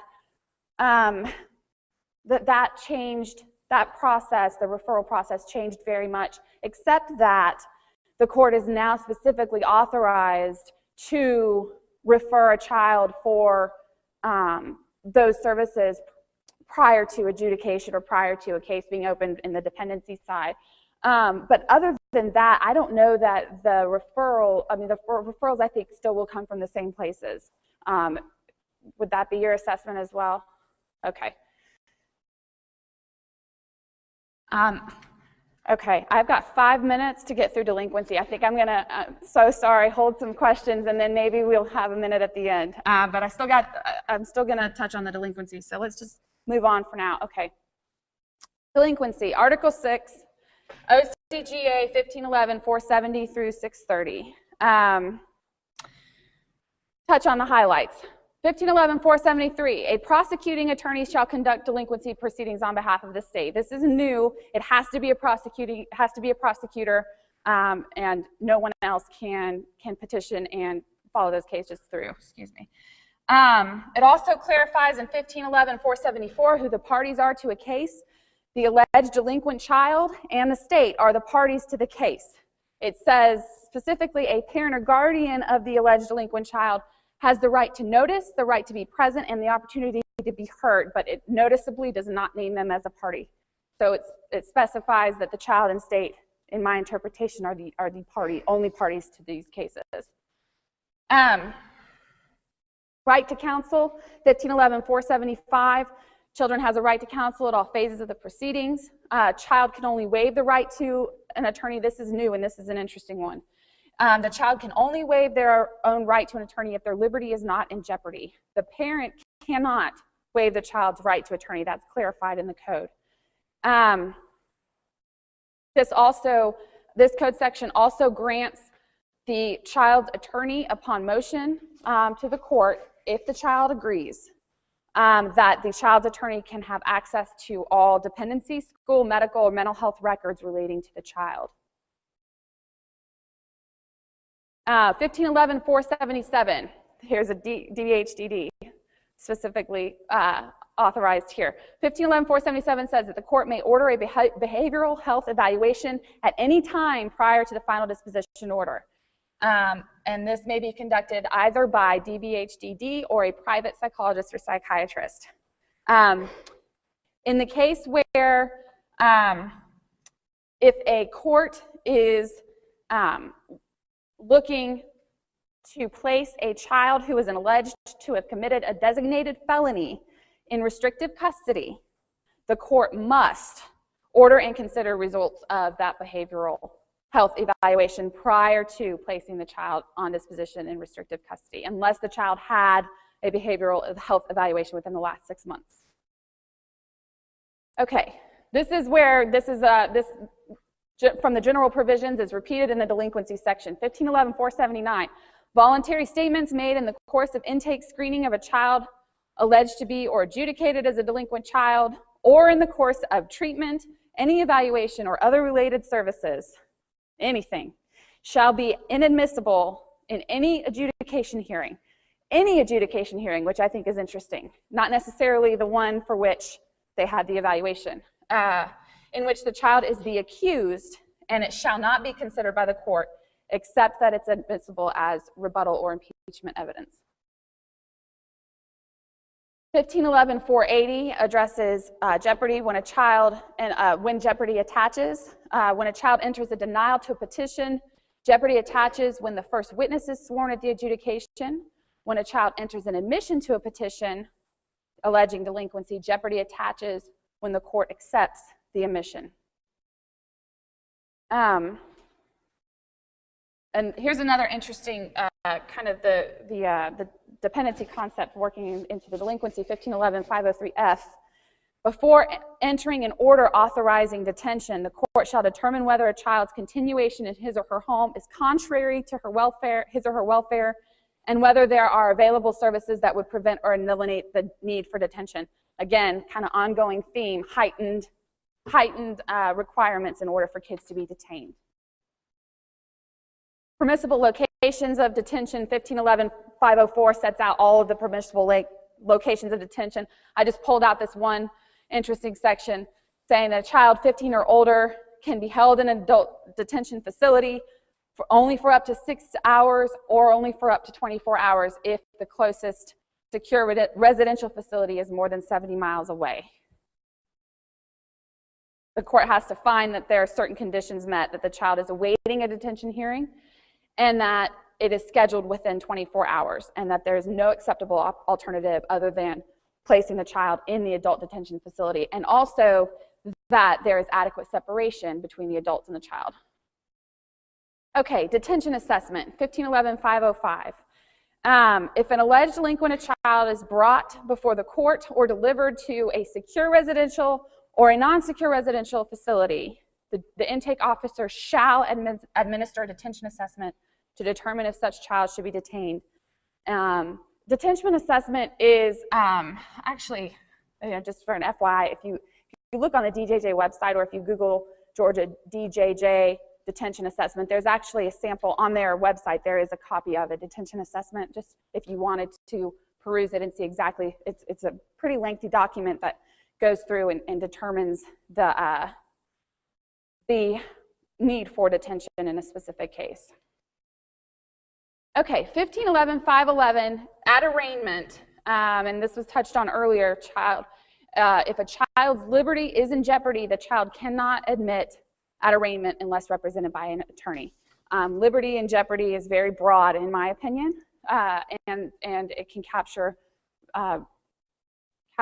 most of these cases in my own interpretation. So this is just interesting that a child cannot admit without an attorney being present. I know some arraignments are done, many arraignments are done in the state currently where the child waives counsel and is unrepresented at arraignment. That cannot happen anymore if the child's liberty is in jeopardy.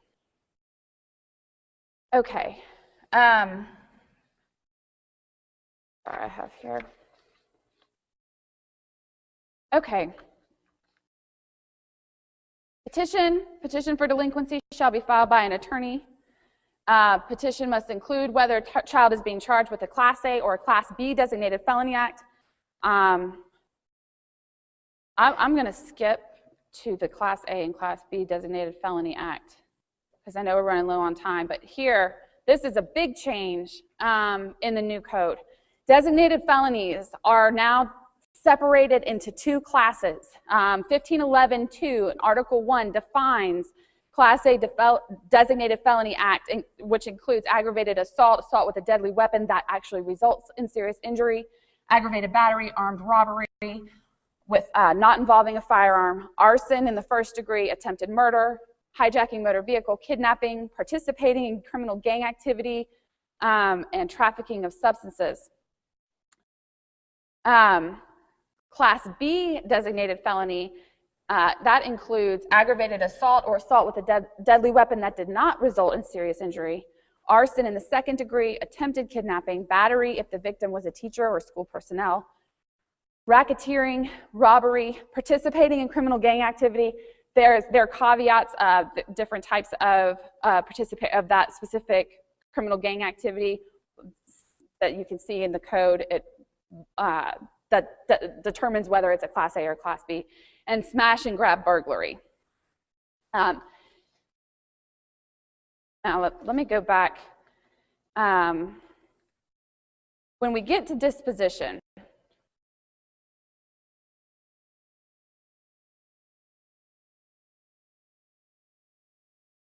okay, so when we're talking about the Class A and the Class B designated felony, if a child is found to have committed a designated felony, there is a new provision, 1511-602.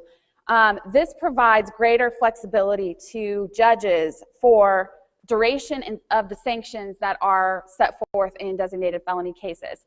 Currently, it requires 60 months for all designated felonies for commitment to DJJ, right?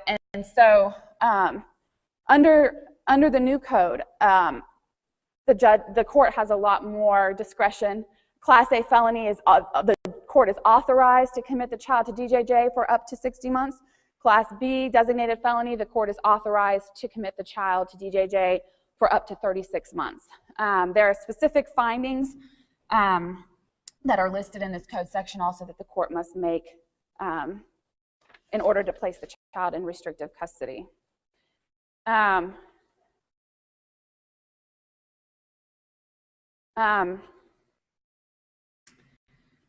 know what, Jen, I'll acknowledge for everybody that we've reached our time limit. In fact, I think we're about 5 minutes past. So I think you all are pretty engrossed. We're happy to continue. We've got just a few more slides, but certainly if you have a hard deadline of 10 a.m., we won't be offended at all if you need to excuse yourselves. For our local jurisdictions, hang with us if you'd like. The goal of the local jurisdictions who are viewing is to certainly, after we conclude the official program here, to continue on with facilitated discussions about implementation in your local jurisdictions, picking up on some of the themes and questions and many others that may have occurred. So how about if I just set that up by way of expectations? We'll let you continue, but certainly we want to respect all of your time. If you need to excuse yourself, please do so. Keeping in mind, we're going to have a continuing series about this, as well as there are many other opportunities for learning and education that are coming from other outlets. So don't be concerned that this is your only opportunity.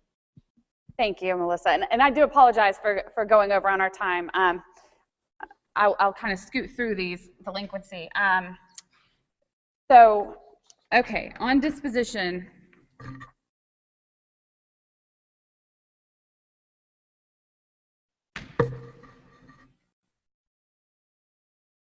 Okay, on disposition in a delinquency, after the child is adjudicated delinquent, the court may direct the probation officer to prepare a pre-disposition investigation report for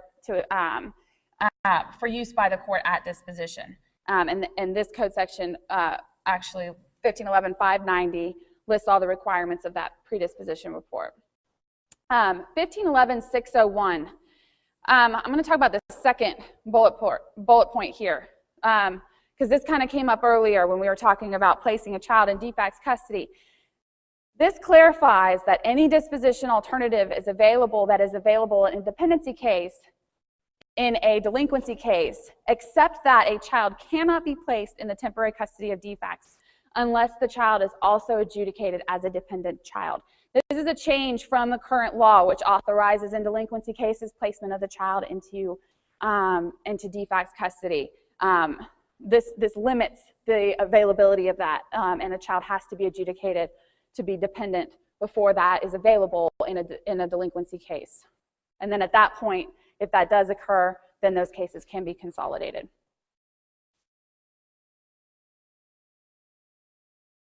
Okay, 1511-601 sets forth some specific requirements in order to place a child in DJJ custody or in an institution or camp or facility. Again, increased requirements for out-of-home placements. Okay. All right. So that was the delinquency, the Article 6 delinquency. I'm going to move through the competency section pretty quickly. Article 7 is on competency. 1511-652. Any party, guardian, or attorney can request a competency evaluation, or the court can order it sua sponte. If a child is under the age of 13 and is alleged to have committed a serious violent felony as defined in 1710-6.1, then the court must order a competency evaluation for that child. Also, the court must appoint the child an attorney prior to a competency evaluation. Notable change when it comes to competency is when a child's competency is in question and there is a competency hearing as to whether the child is competent to assist in their defense.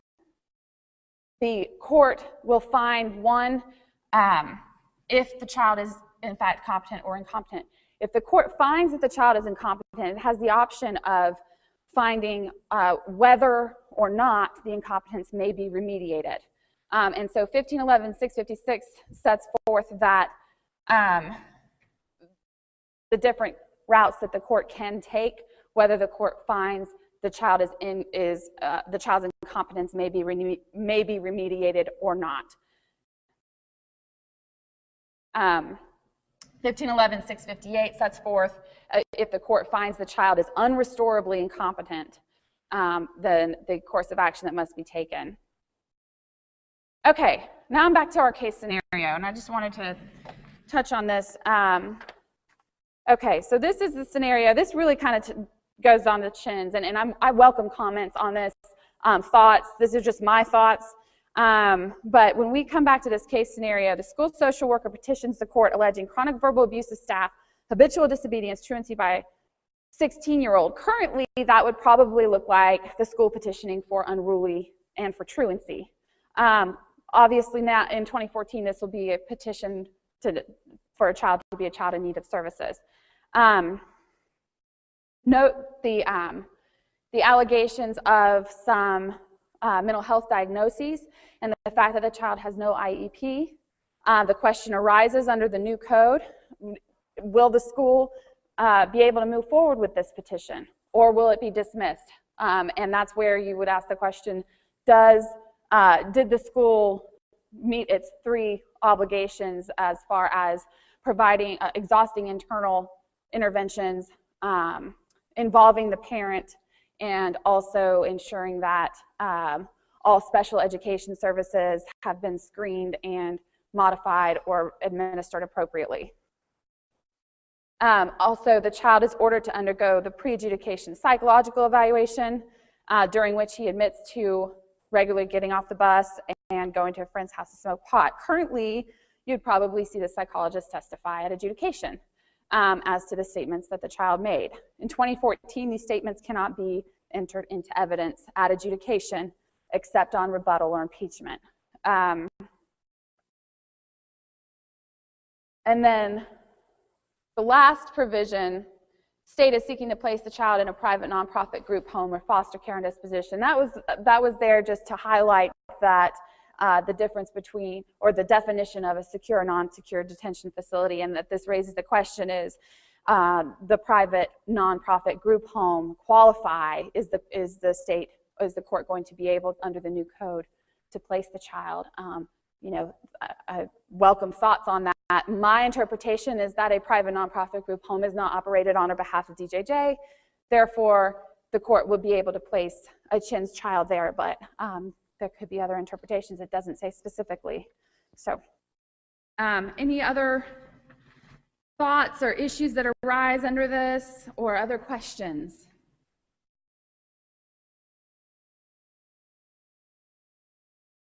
Hi, yes, I do have one question. In the delinquency section, what is adequate separation between adult and child, especially in our local county jails? Very good question. I think that would be a fact-based determination for the court. The interesting thing is, in order for the child to be placed there, that has to be shown that there is adequate separation. But the definition, what qualifies as adequate separation?